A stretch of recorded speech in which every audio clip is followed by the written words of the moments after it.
Hello everyone and welcome back to another video. Today I have absolutely breaking news. This happened 42 minutes ago. It is currently 6:49 p.m. Central Time. At 6:07, the Boston Celtics traded away Kristaps Porzingis. It's official. The Celtics are completely going into a rebuild year. And this is maybe the most confusing trade of all time. Last night at 10:45, we saw the Celtics trade Drew Holiday to the Trailblazers, and a good trade for the Celtics, all things considered. Now we see them trading Kristaps Porzingis to the Atlanta Hawks.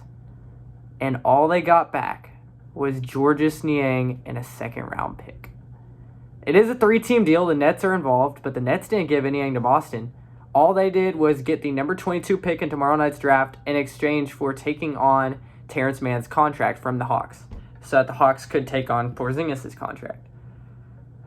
Kind of crazy deal.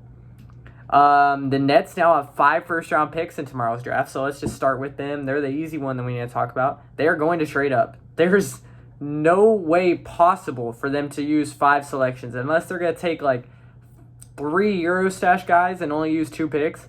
They're going to trade up. Everyone knew that they were going to trade up anyway once they already had pick number 19, 26, and 27, and an early second. But now they have 8, 19, 22, 26, and 27. Like, it's not even a question anymore. The Nets are going to trade up in the draft. I don't know if they're going to use 8, 19, and 22 and trade up to like 3, or if they're going to use 22, 26, and 27 and trade up to 14, or what they're going to do, or if they're going to trade it for a player, or what they're going to do. But they literally can't use all 5 of those picks. And they get Terrence Mann. Terrible contract, by the way. But Mann is under contract for 3 years, $38 million remaining. That's why they got the first-round pick, to take on his future salary that no one really wanted. But Mann is not a bad player. I mean, last year he did average 10 points a game on 50% shooting. He's only going to be 29 in a few months. So not a terrible pickup there by the Nets, but they don't really want him. They just did it for the pick, really. But he's not terrible. He does kind of fit their timeline, so not an awful pickup there. But what completely confuses me is how the Celtics managed to only get Georges Niang and a second-round pick for Kristaps Porzingis. And how it's the Hawks that were the team to go get Kristaps Porzingis. The Hawks starting lineup next year: Trae Young, Dyson Daniels, the most improved player, Zachary Reza-Shea, almost a rookie of the year, Jalen Johnson, almost most improved player 2 years ago, and Kristaps Porzingis. Off the bench, we still haven't even said the name of Karis LeVert or Kristaps or Onyeka Okongwu. That is insane. The Hawks might be really good next year. For the Celtics, this is a complete salary dump. Like, it's not even a question. We now know that the Celtics are going to do a complete retool year, kind of what we are going to see the Bucks do.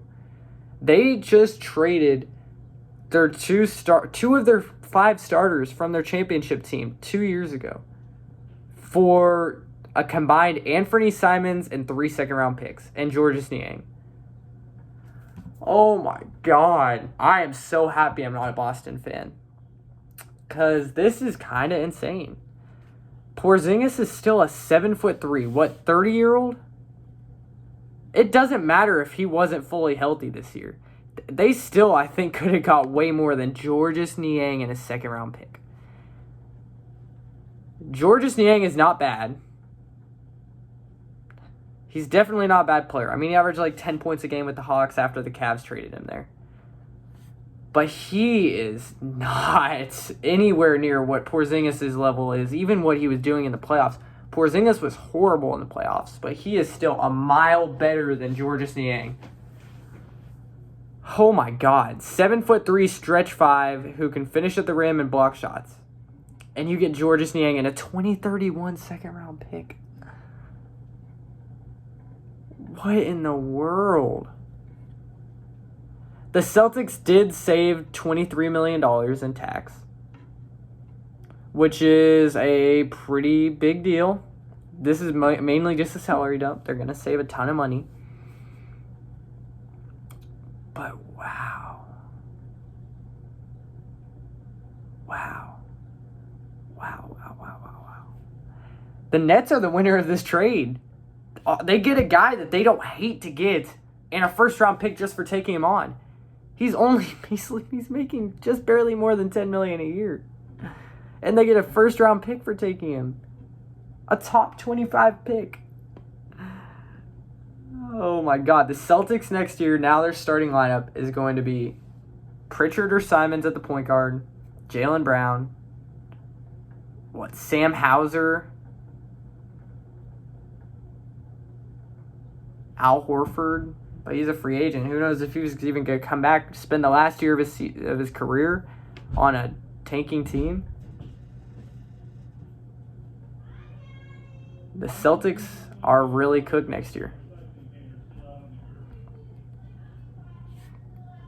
They completely blew up their team. I know that they were going to take a step back, but it is just a one-year thing. Next offseason, they're going to have a ton of money. I'm going to give the Celtics C+. They could have got way more, but they do save a ton of money. The Hawks, A+. Buy really low, get Kristaps Porzingis. All they gave up was Georges Niang in a first.